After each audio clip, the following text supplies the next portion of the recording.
as the title says, governability achieved by the respect of human rights and peace. To me, that's a very important message, because it's one of the most important things in any country that we live today. You can govern by force, but you cannot forcibly govern forever. The Declaration of Human Rights was instituted on the 10th of December of 1948, and 3 countries abstained. And that was during the Third General Assembly of the United Nations. Among some of the articles are the right to life, freedom from torture and inhuman or degrading treatment, freedom from slavery and forced labor, right to liberty and security, right to a fair trial, no punishment without law, respect for our private and family life, home and correspondence, freedom of thought, belief, and religion, freedom of expression, right to marry and to start a family, protection and discrimination in respect of these rights and freedoms, right to peaceful enjoyment of your property, right to education, right to participate in free elections, and so on and so forth. I'm going to focus mainly on the commercial side, the social side. Because when we think about human rights, we think about torture and inhuman or degrading treatment. But no, human rights is much more than that. Let's say, for example, every member state of the European Union has to have an association agreement in order to belong to the European Union.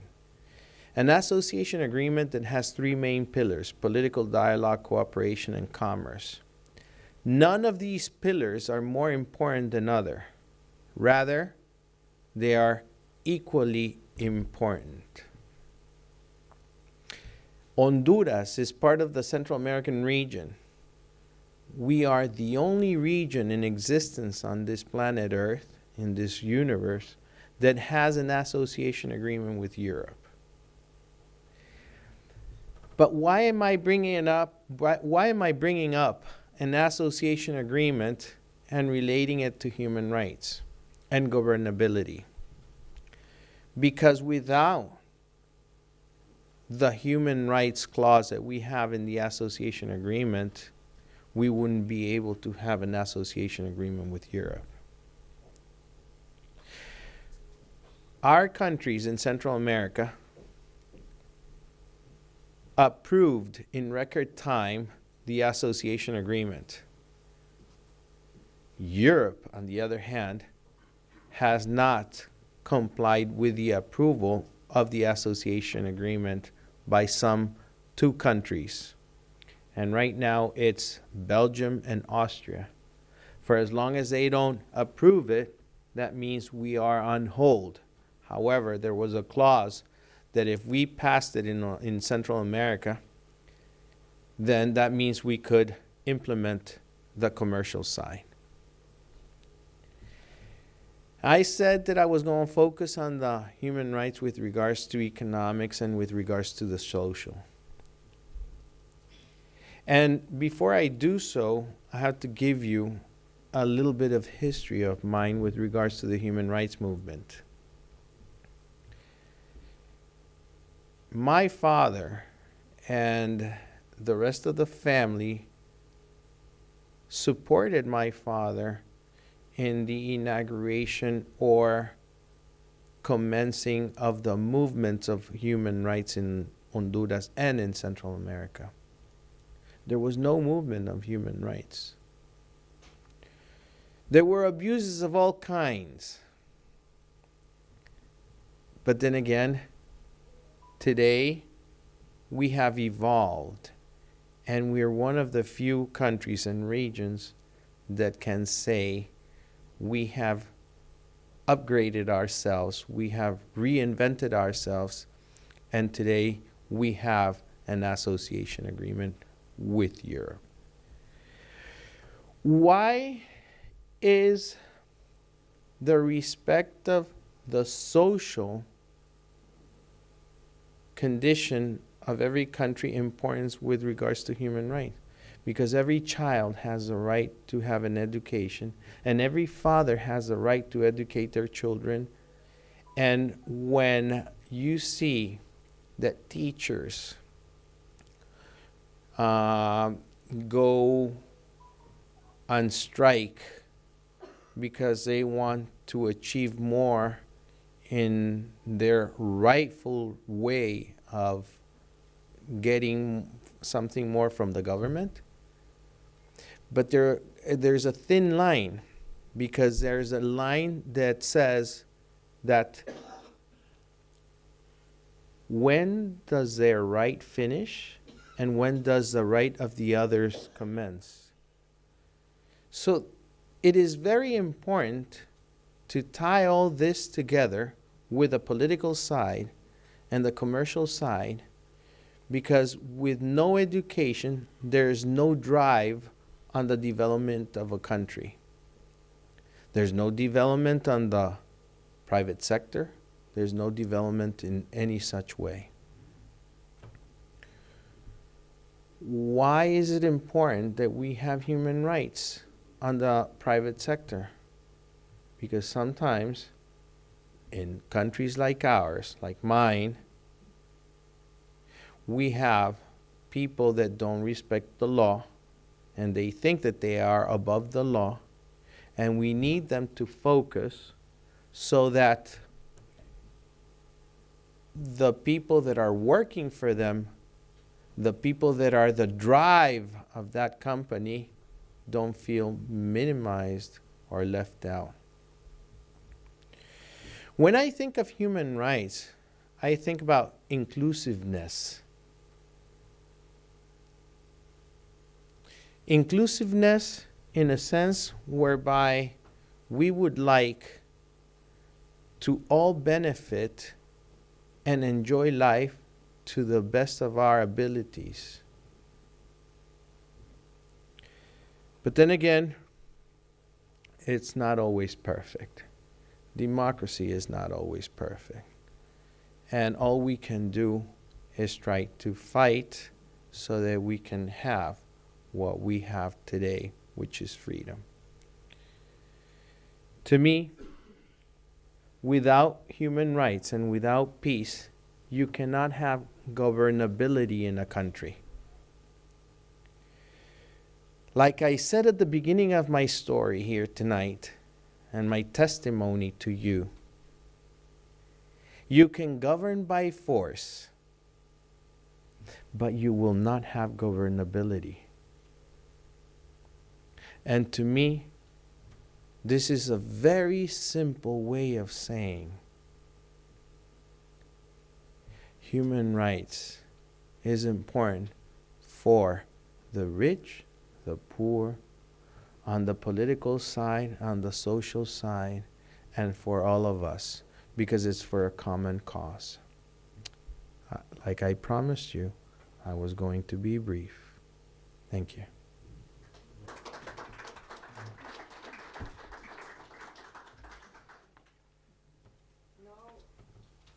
Thank you very much for your statement. If there are some questions now, many questions here, Mr.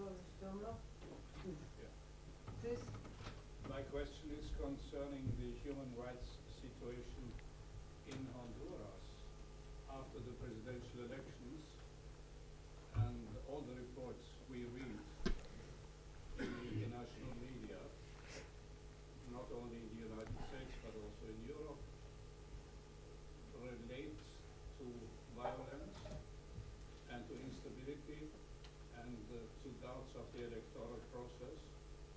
And as you will know better than me, quite a number of people have died because of the use of force on the streets by by the police, and the integrity of the electoral procedures is in doubt.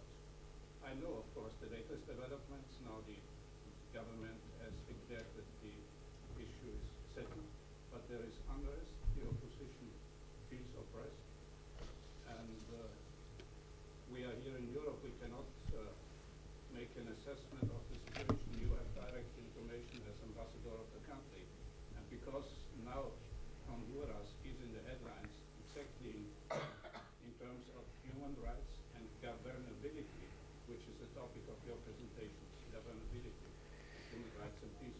That's why I asked you to give me a first-hand Thank you. assessment on the part of the government.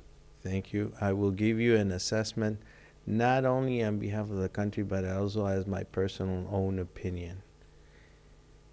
First, this is the ambassador speaking. We had an electoral process that commenced with a timeline in the month of February of this year, commencing with the primary elections. Everybody participated, all segments of the population through different political parties, whether if they are from the right, left, center, center, left, center, right. They all participated. They all abided by the rules of the game. Even there were alliances formed for the electoral process. What am I saying? Let's say, for example, imagine an alliance going into an electoral process here in Germany between the SPD, FDP, and maybe the AFD, just to say something out loud. And they conformed an alliance. They had to abide by the law because they have to register that alliance. And they did so. And even though they were late, the National Supreme Tribunal, Electoral Tribunal, gave them more time so that they could achieve this. Everything culminated on November 26th of this year with an electoral process that was the most voted election in the history of the country of Honduras. And by the way, we got our independence in 1821, and this has been the most voted election ever. It was the most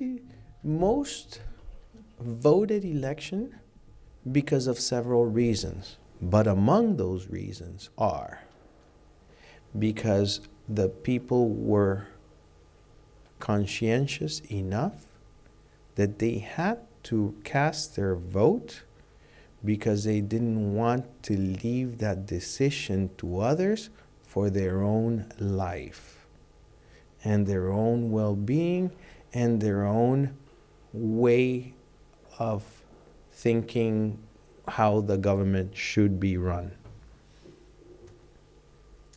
Democracy is not perfect. Take a look at the United States. Al Gore versus George Bush. Take a look at the elections recently between Donald Trump and Hillary Clinton. I'm not saying anything but the facts. Honduras went into the elections on November 26. They were peaceful. Everybody voted in peace. Everybody finished their voting.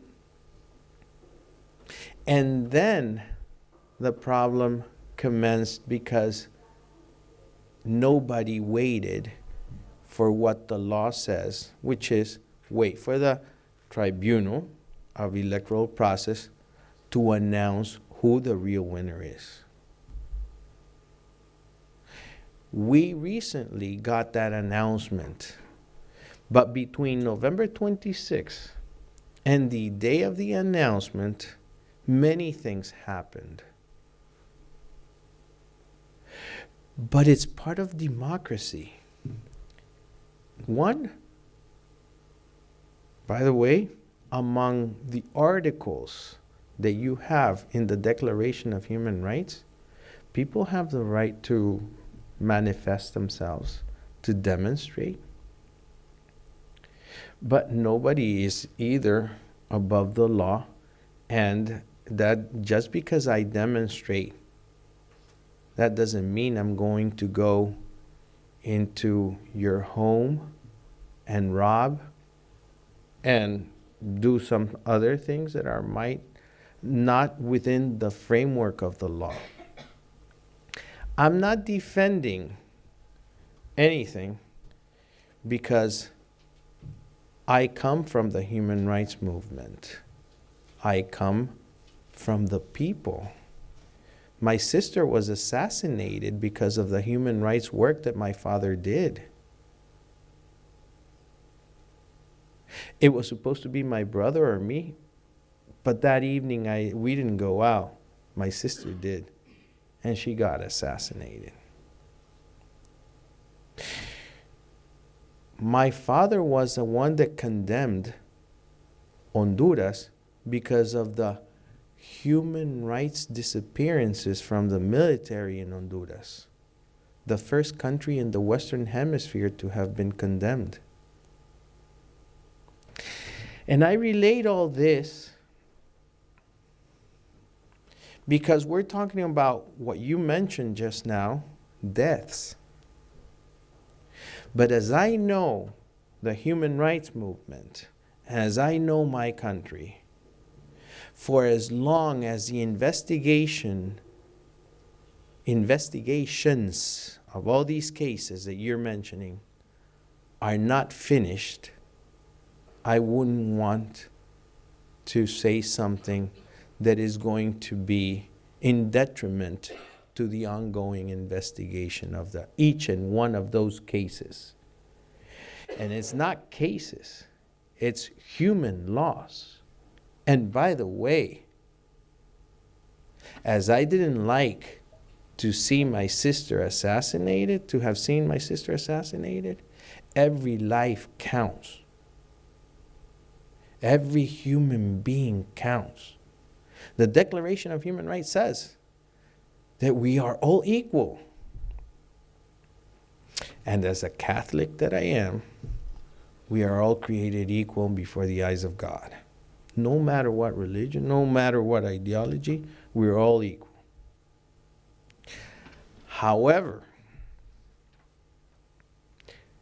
as the latest developments between last night and right now, within the past 24 hours, the new president-elect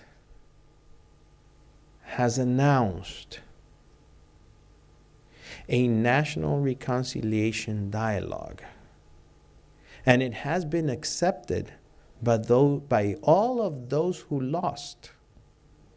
And it has been accepted by civil society. And it has been accepted also by the churches of all denominations in Honduras. That is a first step in consolidating the governability that the new government is going to need.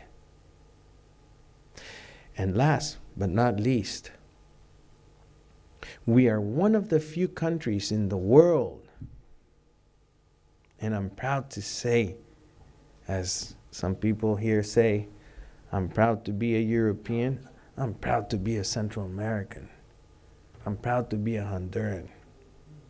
It boils my blood as a Latino. But I can tell you that I'm proud to say and announce that over 16,000 observers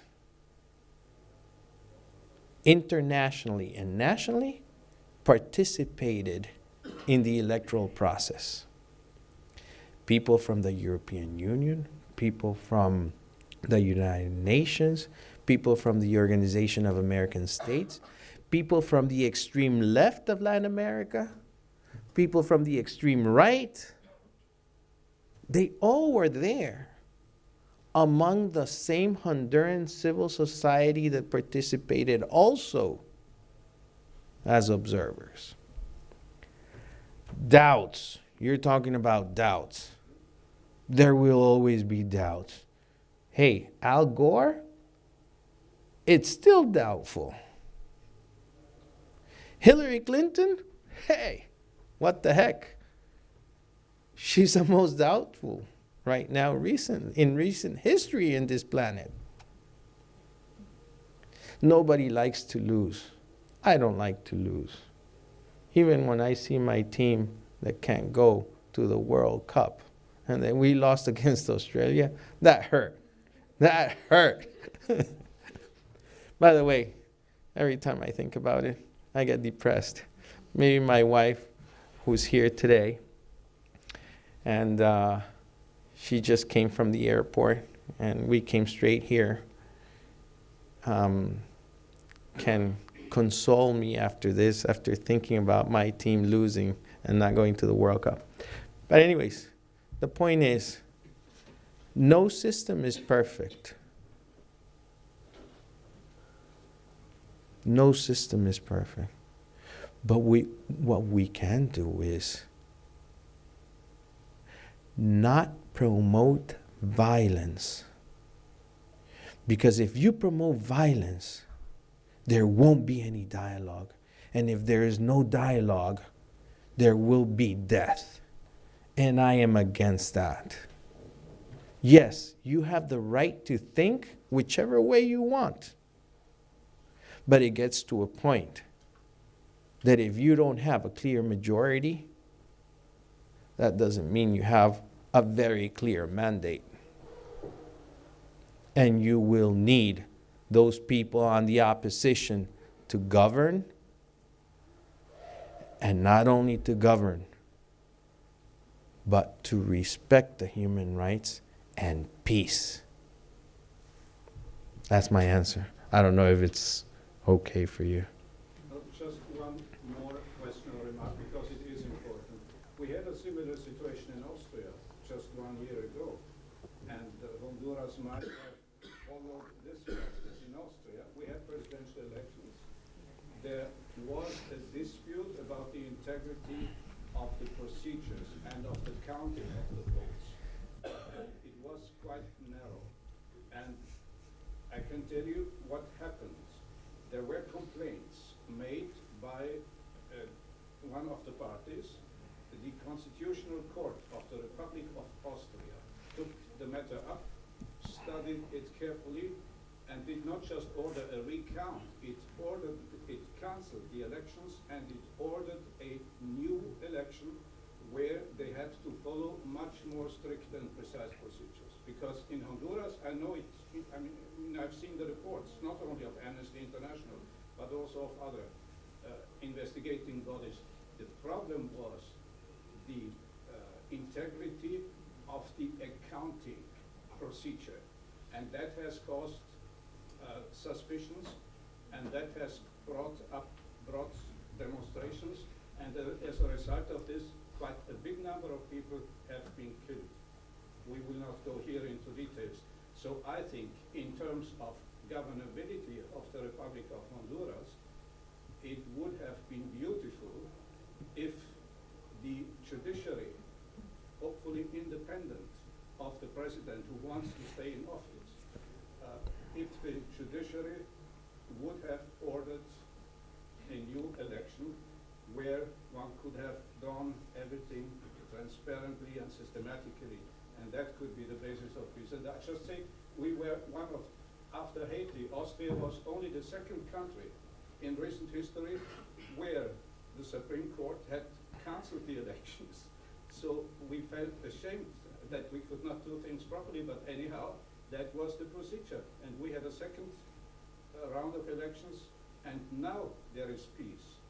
If this would not have happened, I think Austria would be rather unstable, and we would have a very heated and negative political climate. I'm sorry, but I just want to... No, that's fine. It's only fair. It's only fair. It's only fair. And I accept that criticism. And I accept that observation. I accept that comment with open arms. But what I will tell you is, every legal system is different. Your system in Austria, and I am also the ambassador in Austria. I'm concurrent in Austria. And by the way, I love your country too. But I do love Luxembourg. Oh, by the way, ambassador, I love your country too. but before that, I just want to answer. I just want to, as I am accepting your comment, I have to tell you, I don't want to go into details because it would be unfair of judging as me judging right now, because we're still waiting for the final reports of the Organization of American States and the mission of observers from the European Union. It would be extremely unfair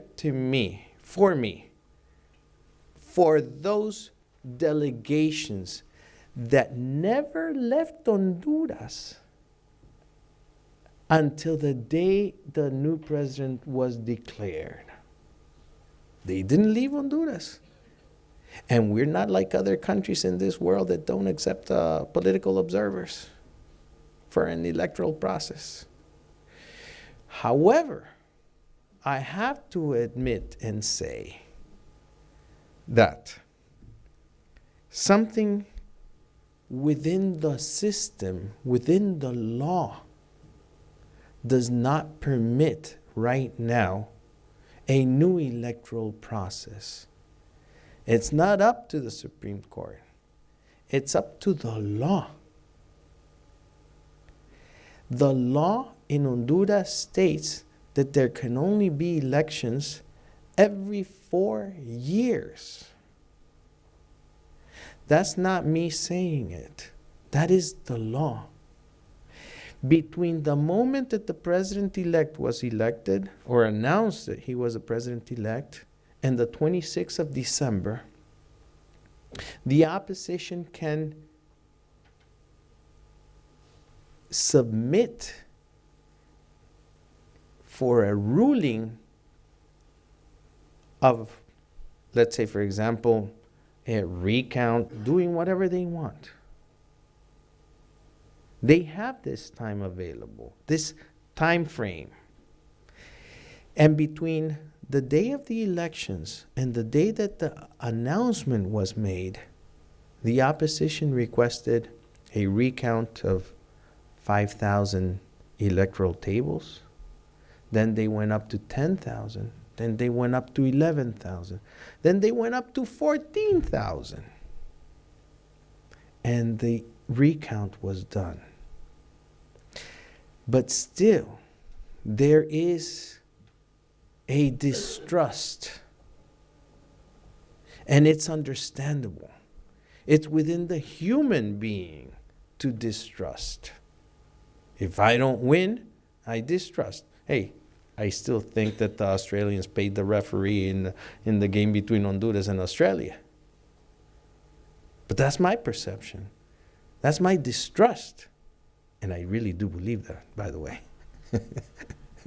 But anyways, now what we have to do,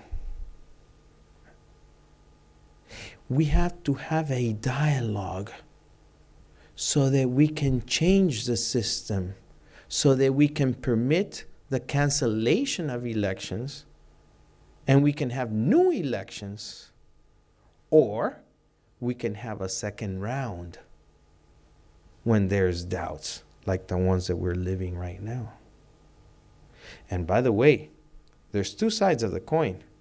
There is doubts on the side that won. No, I'm sorry. There's no doubt on the side that won. But there are doubts on the side that lost. And we're talking about a very close margin. 45 versus 44%. It's only a 50,000 difference of votes between the one who won and the second runner-up. So you will always have doubts. I take your comments in a very positive way because I agree. But the problem is not the country. It's the law, the way it's enacted. And we have to rejuvenate that law and that system. That's all. You permit the question of the lady here, please. Ladies first, I should have said. I would just like to share a nice example from Austria. It is related to your speech because it is about promotion of peaceability, cultivation of peaceability, starting from early education, elementary level. So we have programs for children in kindergarten where they learn to develop their communication skills through art practices, through talk sessions, and through negotiation by constructive dialogues using Lego bricks. So there is some hope that we will cultivate also peaceability from elementary level in order to be able to keep this governability alive. Thank you. I never lose hope. If you lose hope, then that means you have nothing. And by the way, I want to read something that they just sent me. And it's right here. And I'm just going to read it to you. It's a U.S. Department of State press release, press statement. And it says, the United States notes that Honduras Supreme Electoral Tribunal has declared incumbent President Juan Orlando Hernandez the winner of the November 26 presidential elections. We understand this decision triggers a 5-day period as establishment by Honduran law to present any challenges, which is what I was telling you recently, of the election result. We encourage political parties to use this avenue to raise any concerns they may have.